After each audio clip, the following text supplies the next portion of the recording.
Hello! Hi అందరికీ నమస్కారం. మేము ప్రస్తుతం ఇక్కడ బయ్యారం చెరువు కట్ట మీద ఉన్నాం. ఇది చారిత్రాత్మకమైనటువంటి కట్టడంగా ఇక్కడ చాలా కొలవబడుతుంది. ఇక్కడ బయ్యమ్మ అనే ఒక పురాతన కాలంలో కాకతీయుల కాలంలో నిర్మించినటువంటి పెద్ద చెరువు ఇది.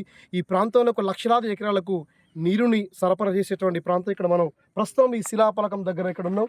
ఇది ఇక్కడ అక్షరాలు కూడా కొన్ని ఇక్కడ లిపి కూడా మనం గుర్తించిన పరిస్థితిలో మనం ఉన్నాం. ఎన్నో ఏళ్ళుగా తరతరాలుగా ఉన్నటువంటి ఒక శిలాఫలకానికి చెందినటువంటి ఇక్కడ నిర్మాణం ఒక అద్భుతాన్ని గుర్తు చేస్తుంది. ఇది అంటే ఈ టూరిస్ట్ ప్లేస్గా గుర్తింపు రావాల్సినటువంటి చెరువు కొంత పాలకుల నిర్లక్ష్యం ఫలితంగా కొంత వెనుకబడుతుందనే మాట నిజం. ప్రస్తుతం ఈ ప్రాంతంలో ఈ చెరువుకు సంబంధించినటువంటి ఒక అద్భుతమైన శిలాఫలం ఇక్కడ ఆనాడు కాకతీయుల కాలం నుంచి ఉన్నటువంటి ప్రాంతంలో విజిటింగ్ చేసేందుకోసం ఇక్కడ ఇరుసులాపురం బయ్యారం ప్రాంతానికి విచ్చేసాం. ఇక్కడ మాతో పాటు మా బ్రదరు మా అన్నయ్య వెంకట్రాములు కూడా మనతో పాటు ఉన్నారు. ఇక్కడ మా అన్నయ్య కూడా ఒక సహాయం చెప్పండి ఒకసారి.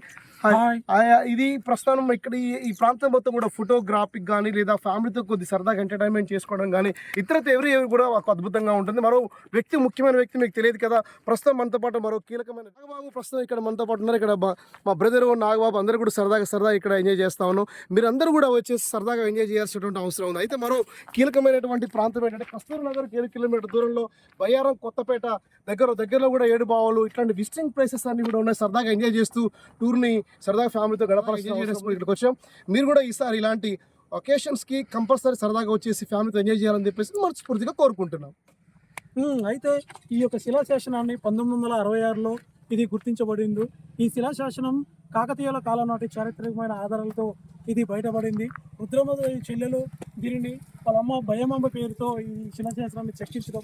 ఈ చెక్కించినటువంటి శిలాశాసనం పురాతన కాలం కావడంతో కొంత శిథిలావస్థకు చేరుకున్న క్రమంలో 2013 కాలంలో బయ్యారం శాసనాన్ని పునరుద్ధరించడానికి ఆనాటి ఉమ్మడి జిల్లా కలెక్టర్ సిద్ధార్థ జైన్ గారు ఈ యొక్క దీన్ని దత్తగా తీసుకొని ఈ యొక్క పురాతనమైనటువంటి ఈ శిలాశాసనాన్ని పునరుద్ధరించడం జరిగింది.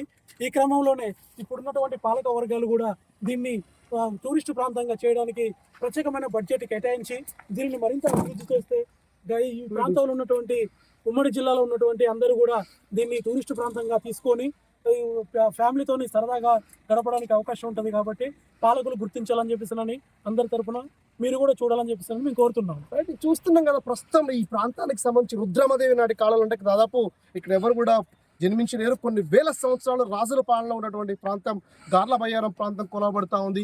అందుకనే ఈ నిరంతరప్రాయంగా ప్రాంతంగా దీన్ని తీర్చిదిద్దాల్సిన అవసరం ఉంది. మనకి సముద్రాలకి మన ప్రాంతాలు చాలా సుదూరమైన దూరంలో ఉంటాయి. మనకు మాత్రం ఇక్కడ అటవీ ప్రాంతం చాలా చక్కటి వాతావరణంతో మాత్రం ఇక్కడ ఎంజాయ్ చేయొచ్చు. కాబట్టి అందరూ విజిటింగ్ చేసి ఎంజాయ్ చేయాలని మనస్ఫూర్తిగా కోరుకుంటున్నాం.